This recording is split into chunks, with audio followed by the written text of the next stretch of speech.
Կարմիր ծովում Սաուդյան երկու նավթատարների դեմ հարձակումներից հետո Ամերիկայի Միացյալ Նահանգների նախագահ Դոնալդ Թրամփը հայտարարել է, որ հութիների հետագա գործողությունների համար պատասխանատու է համարելու նաև Իրանին։ Հութիները հայտարարել են Սաուդյան Արաբիայի ծովային շրջափակման մասին, սպառնալով փակել Բաբ-էլ-Մանդեբի նեղուցով Սաուդյան նավթի տեղափոխումը։ Այս երթուղին դարձել էր Հորմուզի նեղուցը շրջանցելու հիմնական ուղիներից մեկը։ Այժմ վտանգի տակ են և Հորմուզը և Կարմիր ծովը Հնդկական օվկիանոսին կապող Բաբ-էլ-Մանդեբը։ Մի շարք նավեր արդեն փոխել են երթուղին։ Բաբ-էլ-Մանդեբը շրջանցելու դեպքում Ասիա ուղևորվող լցանավերը կարող են ստիպված լինել անցնել Սուեզի ջրանցքով և շրջանցել Աֆրիկան, գրեթե եռապատկելով ճանապարհի տևողությունն ու զգալիորեն ավելացնելով փոխադրման արժեքը։ Եթե հութիները կրկին հարձակվեն, Միացյալ Նահանգները պատասխանատու է համարելու Իրանին, քանի որ նրանք գործում են որպես Թեհրանի դաշնակից ուժ։ Իրանի և հենց հութիների նկատմամբ ուժգին ռազմական պատիժ է կիրառվելու։ Նրանք դեռ բավարար ցավ չեն զգացել։ Մենք նաև դիտարկում ենք Իրանի դեմ ավելի լայնածավալ ռազմական գործողություններ սկսելու հնարավորությունը։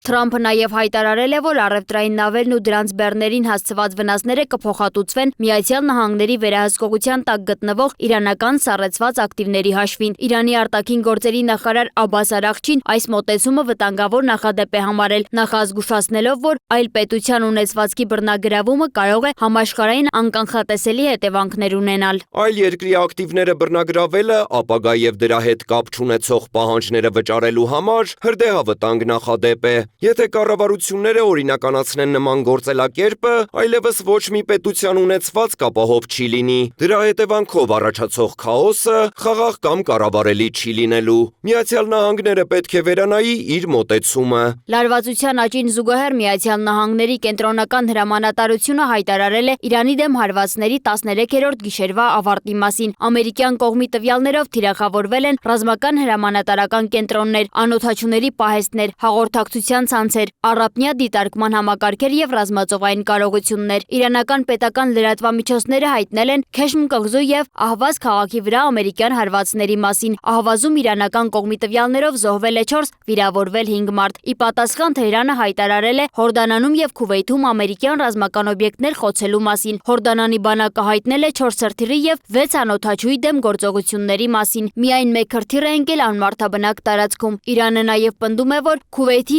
Ալ-Ուդեյրի բազայում խոցել է ամերիկյան ռադիոէլեկտրոնային պայքարի ստորաբաժանում, սակայն Ամերիկայի Միացյալ Նահանգները և Քուվեյթը զոհերի մասին չեն հաղորդել։ Իրանի կողմից հութիներին ցուցաբերվող աջակցության վերաբերյալ ևս նոր տեղեկություններ են հրապարակվել։ Ռոյթերսի հաղորդմամբ հուլիսի 13-ին Թեհրանից Եմեն են տեղափոխվել Իսլամական հեղափոխության պահապանների կորպուսի հրամանատարներ, ռազմական խորհրդատուներ և հրթիռների և անօդաչուների բաղադրիչներ։ Հութիները տեղեկությունը որակել են կեղծիք, հայտարարելով, որ ինքնաթիռում միայն քաղաքացիական անձինք են եղել։ Միևնույն ժամանակ ՄԱԿ-ի գլխավոր քարտուղարն էլ ահազանգում է. հարվածների և հակահարվածների շղթան տարածաշրջանը մոտեցնում է անկանխատեսելի հետևանքների։ Իրավիճակը դուրս է գալիս վերահսկողությունից և մոտենում է նախկինում աներևակայելի համարվող սահմանին։ Մի ճգնաժամը սնուցում է մյուսին, իսկ յուրաքանչյուր սրում նոր հակամարտություն է առաջացնում։ Ժամանակն է հետ քայլ կատարել։ Քաղաքացիական ենթակառուցվածքների վրա հարձակումներն անընդունելի են, իսկ այս հակամարտությունը ռազմական լուծում չունի։